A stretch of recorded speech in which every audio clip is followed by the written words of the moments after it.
Frank Matthews, a scarred Vietnam War hero, quietly serves coffee at Maplewood Cafe, hiding his painful past. One Saturday, teenager Brian Harris mocks Frank's scars with a sneaky photo, sparking laughter among his friends. But Brian's father, Tom, a retired Army officer, recognizes Frank's Special Forces tattoo and intervenes, revealing Frank's bravery as a combat medic who saved lives under fire. As Tom's words sink in, the cafe's atmosphere shifts, hinting at a growing respect for Frank. What will happen when the truth about Frank's heroism spreads beyond the cafe walls? If Frank's story touched you, please like, subscribe, and turn on notifications for more inspiring tales. Share your thoughts below. Have you met a hidden hero? Join our community to celebrate kindness and second chances. Support our channel and help us honor the quiet heroes among us. The morning sun filtered through the dusty blinds of Maplewood Cafe, casting soft golden streaks across the worn linoleum floor. Frank Matthews set a steaming plate of pancakes on a table, his calloused hands steady despite the faint tremor that sometimes betrayed his age. He offered a small, almost imperceptible nod to Mrs. Carter, an elderly woman whose fingers fumbled with the clasp of her weathered wallet. Her eyes, clouded with age, darted nervously as she tried to count out exact change. "No rush, Mrs. Carter," Frank said, his voice low and gentle, like a man who had long ago learned to tread softly in a world that could be unkind. "Pay whenever you're ready." He turned, his gaze flicking toward the counter where the coffee pot hissed, its bitter scent warning of a brew left too long on the burner. Across the cafe, a cluster of teenagers sprawled across a corner booth, their voices sharp and careless, slicing through the hum of quiet conversation. One boy, his hoodie slouched over his shoulders, smirked as he raised his phone, the screen glinting under the fluorescent lights. "Check this out," he whispered to his friends, his tone dripping with mockery. "Nightmare fuel." The camera flashed, capturing Frank's scarred profile as he wiped down the counter, his shoulders stiffening almost imperceptibly. A ripple of laughter followed, sharp and jagged, cutting through the air. Frank didn't look up. His hands kept moving, polishing the same spot on the counter with methodical precision. But inside, his chest tightened. The laughter wasn't new. He'd heard it before, decades ago, in different voices, different places. Each snicker was a reminder of the world that had never quite welcomed him back. Near the window, Tom Harris sat with his son, Brian, his fork frozen mid-bite as his eyes locked onto the faded tattoo peeking from beneath Frank's rolled-up sleeve. The Special Forces insignia was barely visible, its edges blurred by time and scars. But to Tom, it was unmistakable. His jaw tightened, a flicker of recognition and respect passing through him. He'd seen that mark before on men who carried stories they rarely shared. "Put the phone down," Team said sharply, his voice cutting through the chatter like a blade. "Right now." The cafe fell silent, the air heavy with the weight of his command. The teenagers froze, their bravado crumbling under Tom's glare. And even Mrs. Carter paused, her wallet forgotten for a moment as she glanced toward the sudden tension. Frank Matthews hadn't always been the quiet man who poured coffee and stacked plates at Maplewood Cafe. Once, he'd been a young combat medic in the U.S. Army, a man known as Doc to his unit, the one who could stitch a wound or splint a bone while bullets tore through the humid, suffocating jungles of Vietnam. In 1980, on a day so hot it felt like the air itself was burning, Frank's world had shattered.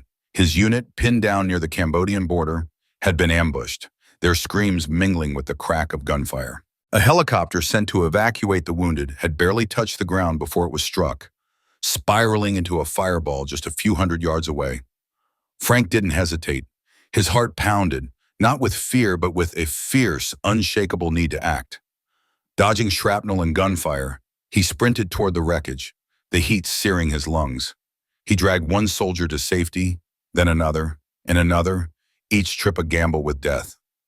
On his third run, the helicopter erupted in a deafening explosion, a wave of fire and metal washing over him. Pain consumed him, but he refused to stop, pulling the last injured man clear before collapsing, his body scorched and broken. Months in a military hospital followed. Most solemn, each day a blur of agony as doctors grafted skin over the burns that marred half his face, neck, and arms.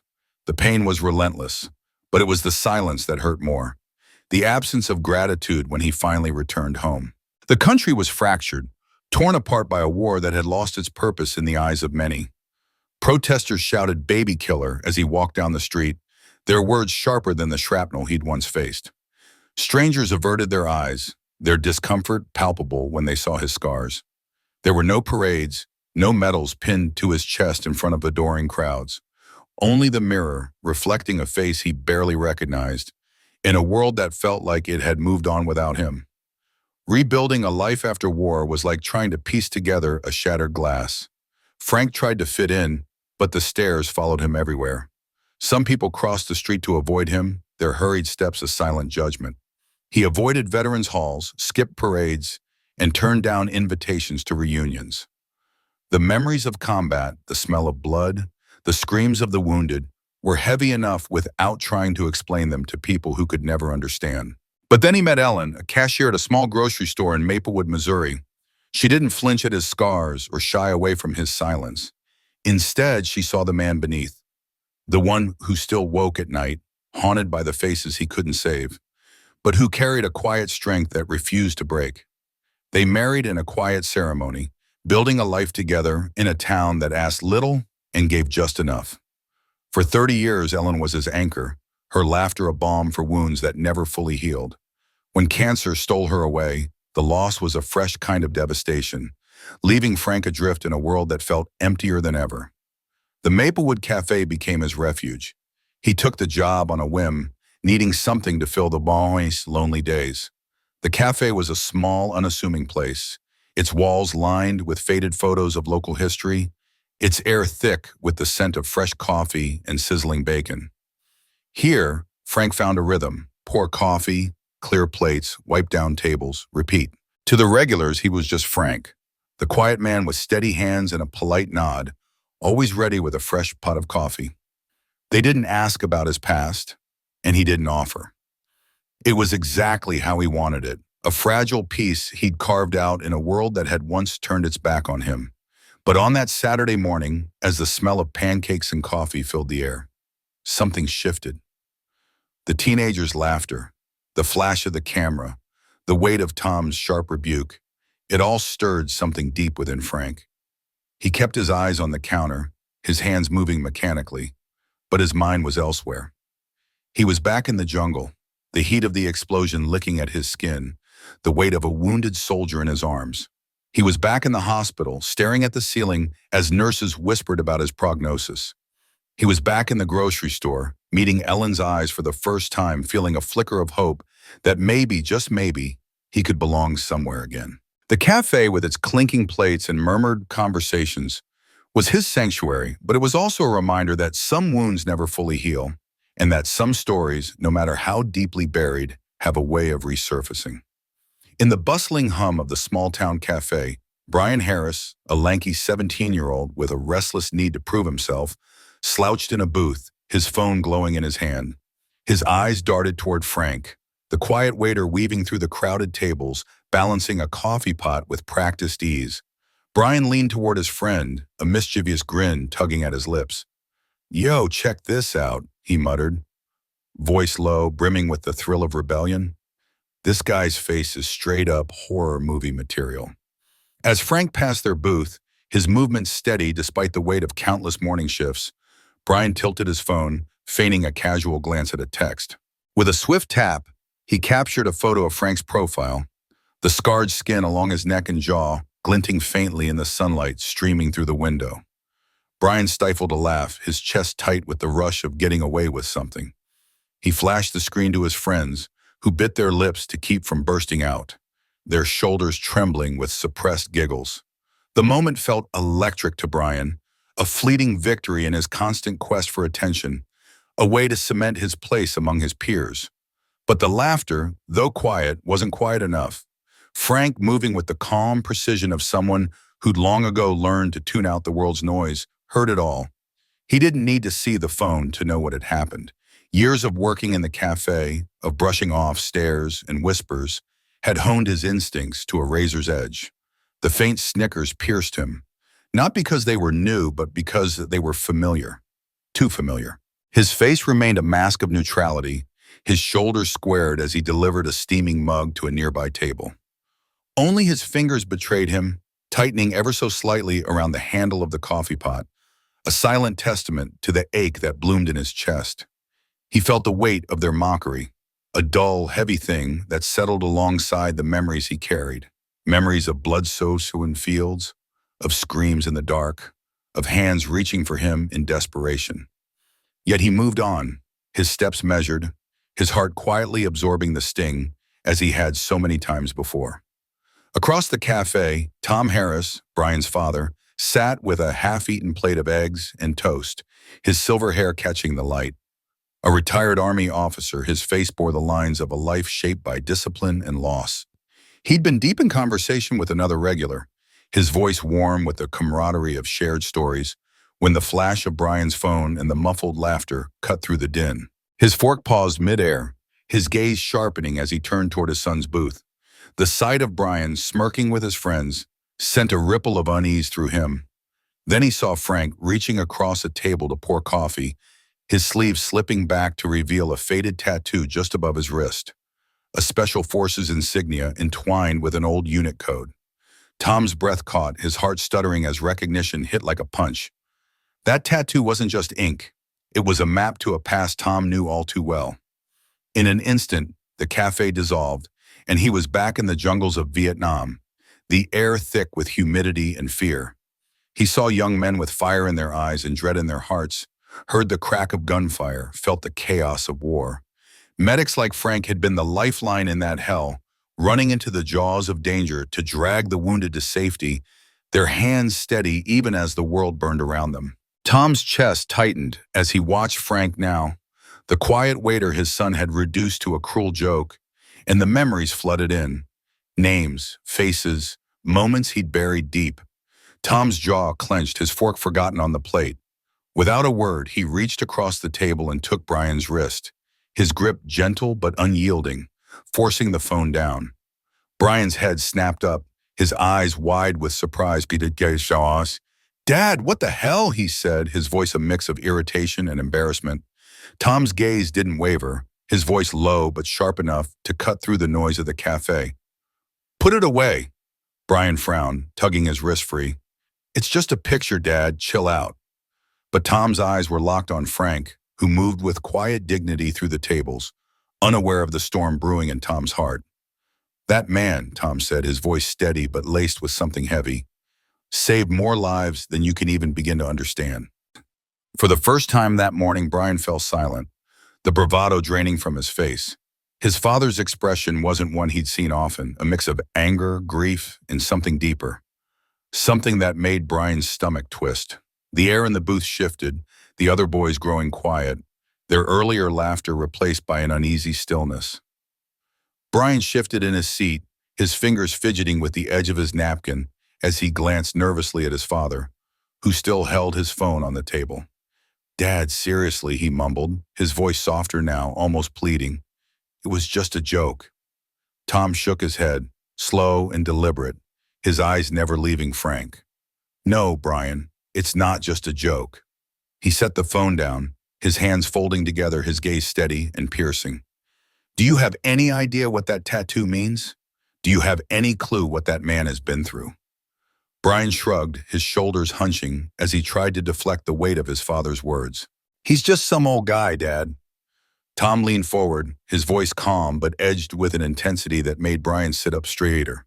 "That old guy pulled men out of hell. Men like him carried soldiers through gunfire, patched up wounds in the middle of minefields, stayed awake through nights you can't even imagine, keeping people alive when death was all around them." Brian's friends watched wide-eyed as the tension between father and son thickened.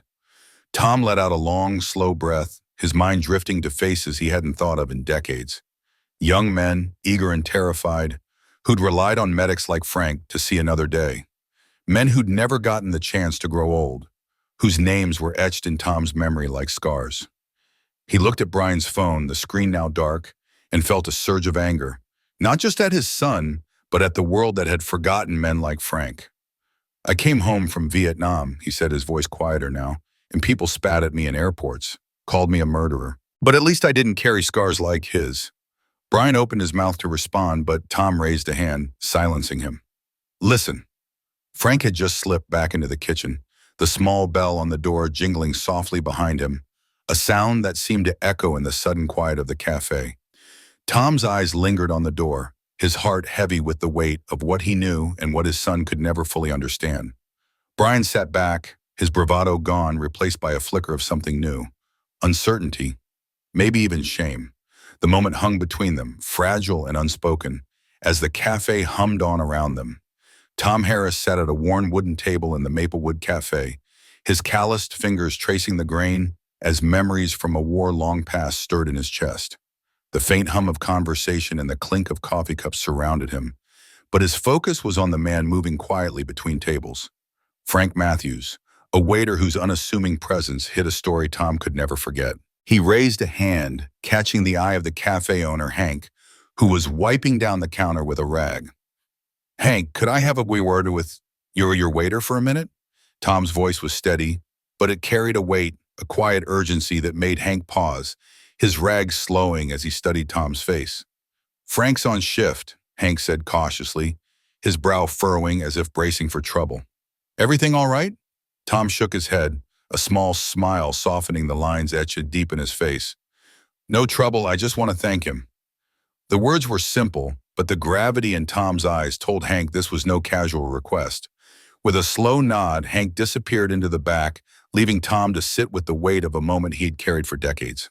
Across the table, Tom's son, Brian, shifted in his seat, his teenage energy subdued for once. At 16, Brian was all quick laughs and restless energy, but now he watched his father with quiet curiosity, sensing something unspoken in the air. Tom's mind drifted back to Vietnam, to the chaos of gunfire and smoke, where Frank Matthews had been more than a waiter. He'd been a combat medic, a man who ran into burning wreckage to pull soldiers to safety, his hands steady as he stitched wounds under fire. Tom could still see Frank's face, younger, dirt-streaked, his voice sharp and sure as he fought to keep men alive. The memory tightened Tom's throat, and he swallowed hard, grounding himself in the creak of the chair beneath him. Hank returned a minute later, his expression apologetic, almost sheepish. He's private about things," he said, rubbing the back of his neck. "Says he'd rather not talk, sir." Tom's heart sank, a familiar ache settling in. He understood men like Frank, men who carried their past in silence, the weight of their sacrifices locked away. "Just tell him Tom Harris was here," he said, his voice low but firm. "2nd in Battalion, 503rd Infantry. He'll know." Hank nodded and shuffled off, leaving Tom to sit with the unresolved moment, the unspoken gratitude heavy in his chest. He turned to Brian, resting a hand on his son's shoulder, the gesture heavy with meaning. "We've got a lot to talk about when we get home," he said softly, his eyes distant but warm with a father's quiet resolve. Brian nodded, his usual teenage bravado replaced by a flicker of awe for the man his father had come to honor, though he didn't yet grasp the full story. That evening, Tom sat at his old oak desk, the glow of his computer screen casting shadows across his weathered hands. His fingers hovered over the keyboard, hesitant, as if the words he needed might slip away if he moved too fast. Brian was sprawled on the couch nearby, his phone in hand but untouched, the usual stream of memes and group chats replaced by an unusual stillness. He kept glancing at his father, sensing the weight of whatever had happened at the cafe. Tom's eyes were fixed on the screen, on a private Facebook group for Vietnam veterans, a digital sanctuary for men who rarely spoke of the war but carried it in their bones. Drawing a deep breath, Tom began to type, each word carved from a place of deep respect and quiet anger. He wrote of the Maplewood Cafe, of Frank Matthews, a combat medic who'd saved countless lives under fire, who'd pulled men from burning wreckage and stitched them back together while hell raged around him. Now, Tom wrote, that same man cleared tables in a small-town cafe, his scars mocked by teenagers who didn't know the cost of his courage. "What does it say about us?" he typed, his fingers trembling with the weight of the question. "When we let men like Frank fade into the background, their sacrifices forgotten while kids laugh at the marks of their survival."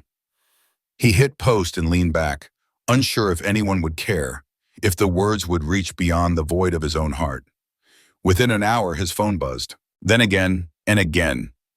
Comments poured in, each one a spark igniting a fire Tom hadn't expected. Veterans from across the country, men who'd served alongside Frank or heard of Doc Matthews shared their stories. "He patched me up in '68, one wrote, his words raw with gratitude. "Saved my cousin's life," another added, urging others to act. "We owe him more than this." By midnight, the post had been shared over 200 times, spreading like wildfire through veteran networks, reaching active duty soldiers, military families, and strangers who felt the sting of Tom's words. By morning, thousands had seen it, their comments a chorus of gratitude and shame, a collective vow to do better.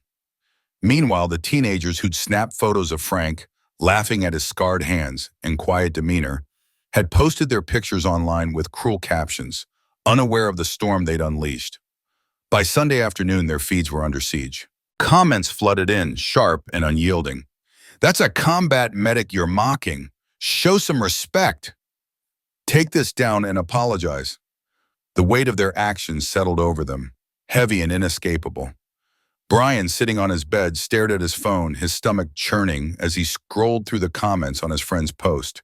He hadn't taken the photos, but he'd laughed along, and now the ripple effect of that moment twisted inside him, a mix of guilt and awe at the man his father had called a hero.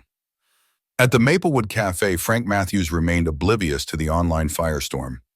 He worked his Sunday morning shift as he always did, his apron tied tight, his movements precise as he balanced plates and poured coffee.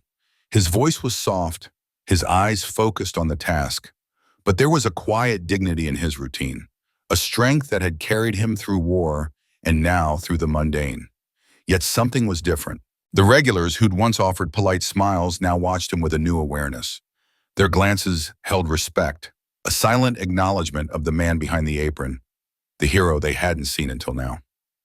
Sunday morning dawned with the familiar hum of the cafe, forks clinking against plates, the murmur of conversation, the scent of coffee thick in the air. Frank slipped through the back door, tying his apron as he had for years, unaware that the town around him was shifting.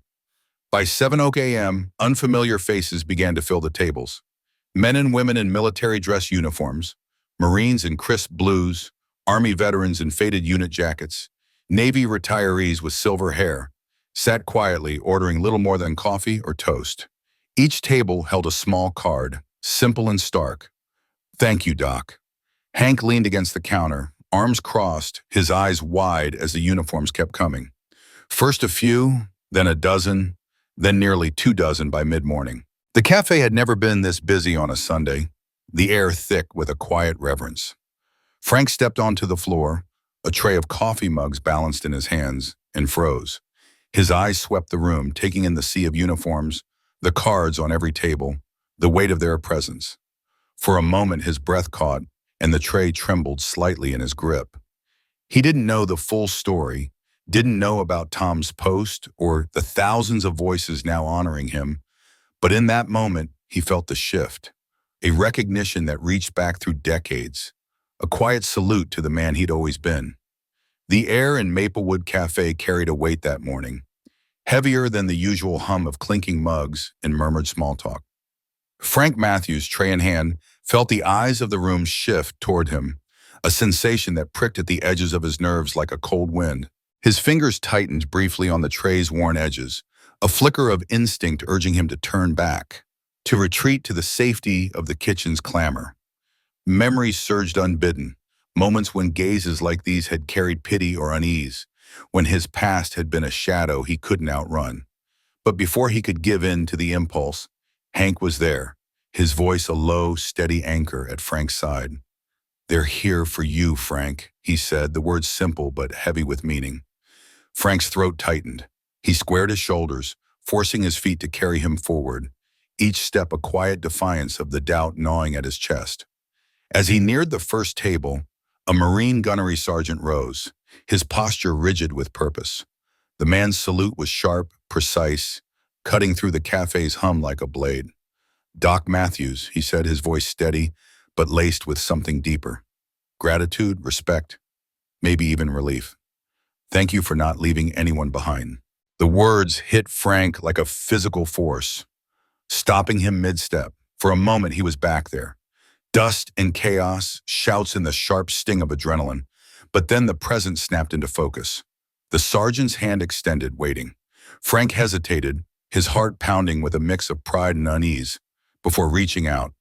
Their hands met in a grip that was firm, unyielding, a silent acknowledgement of shared history. Around them, the cafe's chatter softened, then stilled. One by one, veterans rose from their seats, some in crisp uniforms, others in faded jeans and ball caps adorned with unit patches. They approached Frank with nods, handshakes, and quiet words of thanks, each gesture carrying the weight of battles fought and lives preserved. Frank felt it all, their gratitude, their stories, their unspoken burdens, settling into his bones. By late morning, the scene had spilled beyond the cafe's walls. Cars lined Main Street, their tires crunching against the gravel as news vans parked haphazardly along the curb. Locals gathered, their faces pressed to the cafe's windows, drawn by whispers of something extraordinary unfolding inside. Camera lenses glinted in the sunlight, reporters murmuring into microphones. But Frank kept to his rhythm, clearing tables, refilling coffee mugs, his hands steady despite the eyes tracking his every move.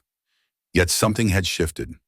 The gazes that once made him shrink now held something new.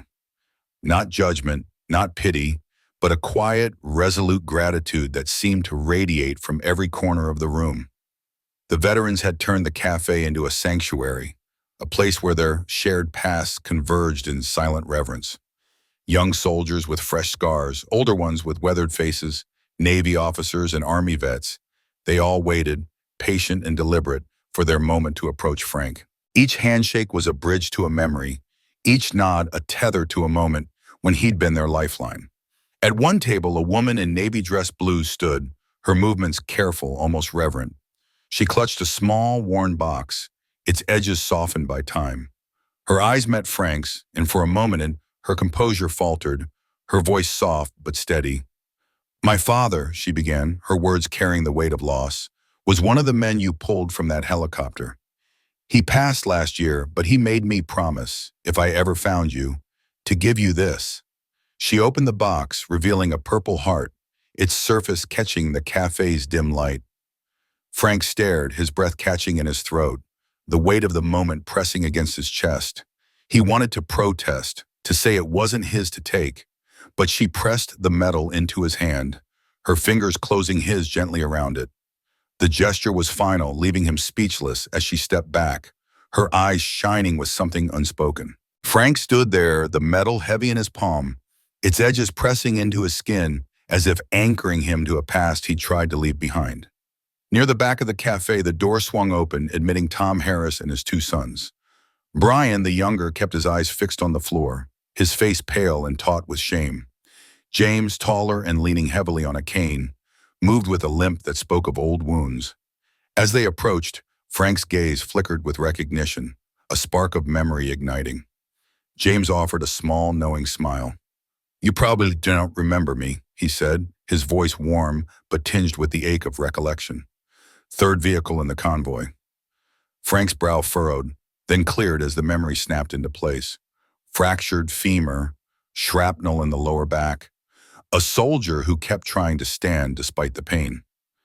"You kept trying to stand," Frank said, the words slipping out before he could stop them. James let out a quiet laugh, the sound carrying a shared understanding. "Yeah, and you kept knocking me back down on that stretcher." Their embrace was brief but fierce, a collision of past and present that needed no words. The air between them hummed with the weight of survival, of choices made in the heat of chaos. Then James stepped aside, nudging Brian forward. The boy shifted awkwardly, his face flushed with the burn of regret. "I'm sorry," he mumbled, his voice barely audible. Each word dragged out like it cost him something. "I didn't know, I was just trying to be funny. It was stupid." Frank studied him, seeing not just the boy, but the weight of his mistake, the kind that could either break a person or teach them. He placed a hand on Brian's shoulder, his touch gentle but firm, grounding. "You have a choice now," he said, his voice soft but unwavering. "Choose better." The words hung there, simple but profound, offering not absolution but a path forward. Brian nodded, his eyes still downcast, but something in his posture shifted, as if a small part of the weight had lifted. By afternoon, the tide had turned beyond the cafe's walls. Social media, once a cruel mirror of mocking photos, now overflowed with images of Frank, his hands trembling as he accepted medals, his quiet return to wiping down tables, his steady presence amid the crowd. The man who had spent years trying to fade into the background found himself at the heart of his town's respect, a reluctant beacon of their gratitude. The days that followed marked a subtle but profound shift at Maplewood Cafe. Word of Frank Matthews spread far beyond the small Missouri town, carried by news reports on local channels and calls from veterans groups in neighboring counties. People who once passed him without a second glance now lined up to sit in his section, their eyes meeting his with quiet acknowledgement. But for Frank, the cameras and visitors were secondary. The true change came 2 days later, when Brian Harris walked into the cafe alone. No friends, no phone raised to capture a moment for laughs. Just a boy, standing a little taller, carrying the weight of a lesson learned and the hope of choosing better. In the dim glow of the cafe's fluorescent lights, Brian stood hesitantly by the counter, his sneakers scuffing softly against the worn linoleum floor. His hands fidgeted, one thumb rubbing nervously against the other, as if he could scrub away the weight of his guilt. The air smelled faintly of coffee and frying bacon, but to Brian it felt thick with the unspoken words he had rehearsed 100 times in his mind. He shifted his weight, his heart pounding with a mix of dread and determination, until Frank, the man he'd come to see, finally noticed him. Frank, wiping his calloused hands on a faded dish towel, approached with the steady gait of someone who'd faced far worse than an awkward teenager. His face, etched with lines that told stories he rarely shared, remained calm, though his eyes held a quiet curiosity. "Can I get you something, son?" he asked, his voice low and even, like the hum of the cafe itself. Brian swallowed hard, his throat tight. "No, sir," he said, shaking his head. I needed to say I'm sorry, not just for the photo I took, but for everything. I didn't know who you were. I didn't think about what you'd been through, what any of you went through." His voice cracked slightly, betraying the shame that had been gnawing at him since that Sunday, when his careless snapshot had turned Frank's quiet life into a spectacle. He looked down at his hands, twisting the cuff of his sleeve, and felt the sting of his own ignorance. He'd been so caught up in the thrill of capturing a hero that he hadn't considered the man behind the story. Frank studied him for a long moment, his gaze steady but not unkind. The silence stretched, heavy with the weight of Brian's words, until Frank finally nodded. "Takes guts to come back here and say that," he said, his tone carrying a hint of respect. "That's a good start." Brian hesitated, his mind racing with the conversations he'd had with his father over the past week. Long nights at the kitchen table, his dad's voice low and heavy as he spoke of the war, of men like Frank who carried wounds deeper than the scars on their skin. Those stories had shifted something in Brian, made him see the world through a lens he'd never bothered to pick up before. "My dad and we've been talking a lot," he said, his voice steadier now. "He told me about the war, about guys like you. I want to do better, sir. I was wondering, could I help out here, maybe volunteer?" The words tumbled out, raw and hopeful, as if offering his time could somehow mend the hurt he'd caused. Frank's brow lifted, a flicker of surprise crossing his face. He glanced toward the kitchen, where Hank, the cafe's owner, was clattering pots with his usual morning vigor. "That's up to Hank," Frank said, his voice softening, "but I think it's a fine idea." There was no grand gesture, no dramatic absolution, but in Frank's quiet nod, Brian felt a spark of redemption, fragile but real. That afternoon, something extraordinary unfolded outside the cafe's weathered storefront. Brian and a handful of his classmates, the same ones who'd once jeered at Frank with thoughtless cruelty, stood on the sidewalk clutching stacks of flyers. These weren't for a school dance or a football game, but for a fundraiser they'd poured their hearts into organizing, a project to support wounded veterans. The boys, once reckless and loud, now moved with purpose, their faces flushed with a mix of nerves and determination. They handed out flyers to passers-by, their voices earnest as they explained their mission, to raise money and awareness for those who'd returned from war carrying burdens both visible and invisible. For Brian, every flyer handed out felt like a small atonement, a step toward understanding the weight of the stories he'd once mocked. Inside the cafe, a new rhythm took hold. The regulars, a mix of locals and veterans, still came by, but they respected Frank's unspoken desire for normalcy. No more cameras flashed in his face. No more reporters clamored for a soundbite. The customers who'd once avoided his section, uncomfortable with the whispers of his past, now quietly requested his tables, their smiles tentative, but genuine. For Frank, the cafe wasn't just a job anymore. It was a sanctuary. The clink of dishes, the murmur of conversations, the soft scrape of forks against plates, it all wove together into a kind of peace he hadn't known in years. It wasn't the absence of his past, but the acceptance of it. The quiet acknowledgement that he was more than a headline, more than a hero. He was Frank Matthews, a man who'd survived, who'd served, and who now found solace in the ordinary. A week after that chaotic Sunday, when the photo had thrust Frank's story into the spotlight, a letter arrived in his mailbox. It was heavy, official, stamped with a government seal that made his stomach twist. Inside was an invitation from the Pentagon, a ceremony to honor battlefield medics, with a special mention of his name. The letter explained that a Medal of Honor nomination for Frank Matthews, lost in the bureaucratic fog after the war, had been rediscovered and reactivated. They wanted him to stand on a stage in Washington, D.C., to be recognized for the courage he'd shown decades ago in the jungles of Vietnam. That night, Frank sat at his kitchen table, the letter resting on the worn wood before him. His fingers traced its edges, but his mind was elsewhere, back in the jungle, where the air reeked of smoke and blood, where cries for help pierced the chaos. He could still hear the screams of the wounded, feel the weight of their lives in his hands as he worked to save them. He thought of Ellen, his late wife, whose gentle voice had always anchored him through the night terrors. She'd been gone for years, but her memory lingered, a quiet strength that steadied him now. He thought of the decades he'd spent behind the diner counter, blending into the background, content to be unseen. Did he need a medal to validate what he'd done? Did he want the world's eyes on him again? The next morning, as he and Hank prepped the cafe for the breakfast rush, Frank mentioned the letter. Hank's eyes widened, his hands pausing mid-chop over a pile of onions. "You're going, right?" he asked, his voice brimming with excitement. "Frank, that's a once-in-a-lifetime thing." Frank shook his head, a faint smile tugging at his lips. "I'm fine right here, Hank," he said softly. "I don't need medals or cameras. I've had enough of people looking at me like I'm some kind of story." Hank frowned, his brow furrowing. "Frank, they want to honor you. That's a big deal." "I know," Frank replied, his voice steady but resolute. "But that's not why I did what I did." He didn't need to explain further. Hank knew enough of his story to understand. Frank had never saved lives for recognition. He'd done it because it was right, because someone had to. The cafe continued to evolve in small but profound ways. Regulars greeted Frank by name, their nods warm with respect. The veterans who stopped by no longer saw him as a ghost of their past or a symbol of their pain. They saw him as a man, a fellow soldier who craved peace more than praise.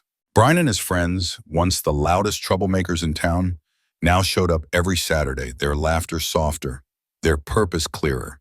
They helped with the cafe's new veteran fundraiser, collecting donations and running first aid workshops with a seriousness that belied their youth. For Brian, each donation felt like a brick laid in a bridge he was building. Not just to Frank, but to a version of himself he could be proud of. Frank kept the Pentagon's letter, carefully folded, in his locker at the cafe. It wasn't that he didn't value the honor. It was just that he didn't need it to know who he was.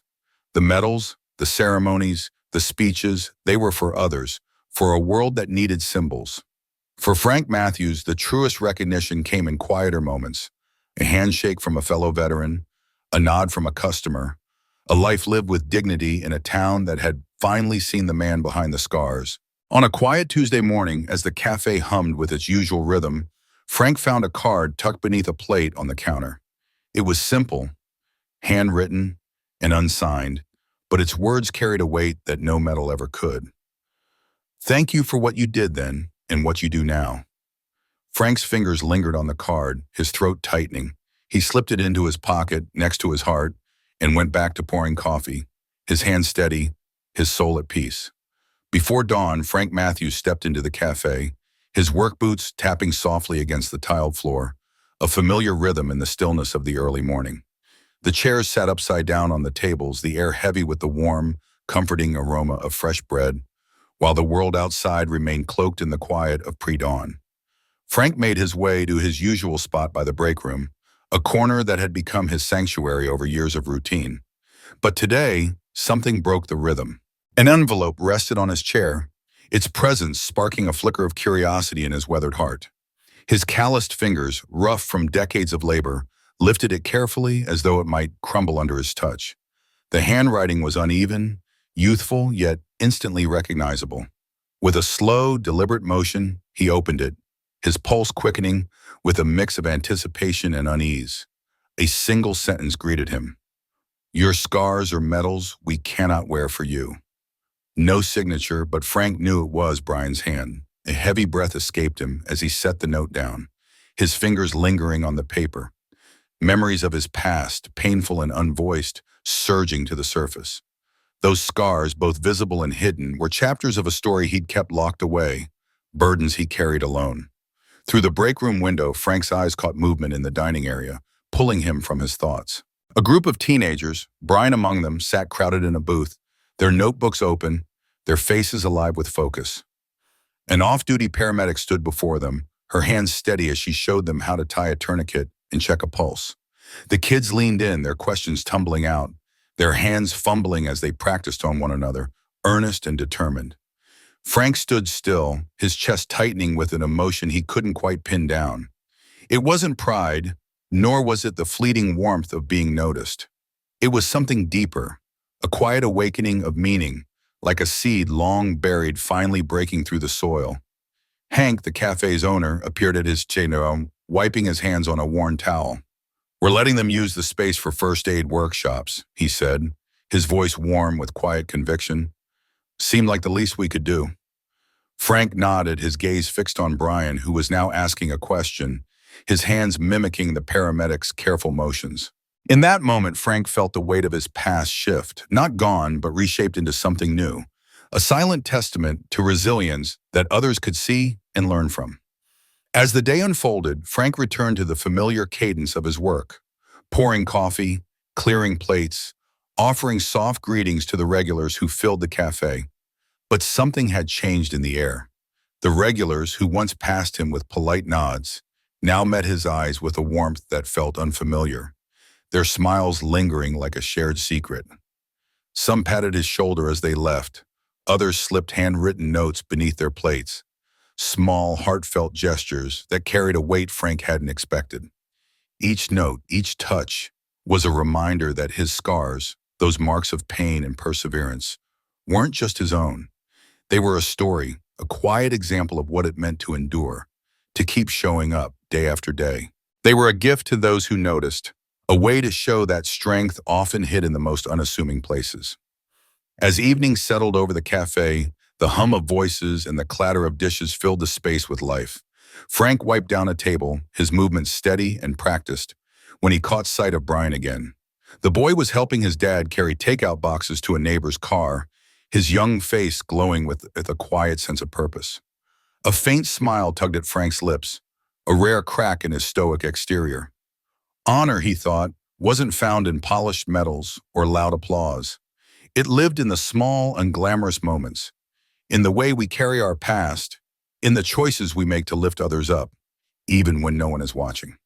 Brian, in his own quiet way, was learning that truth, carrying forward a legacy of strength passed down from his father.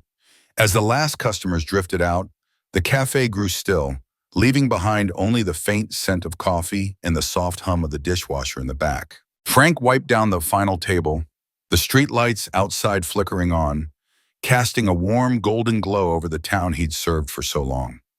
His story, though rarely spoken, was woven into this place, into the smiles of the regulars, the notes left behind, the teenagers learning to save lives in a booth.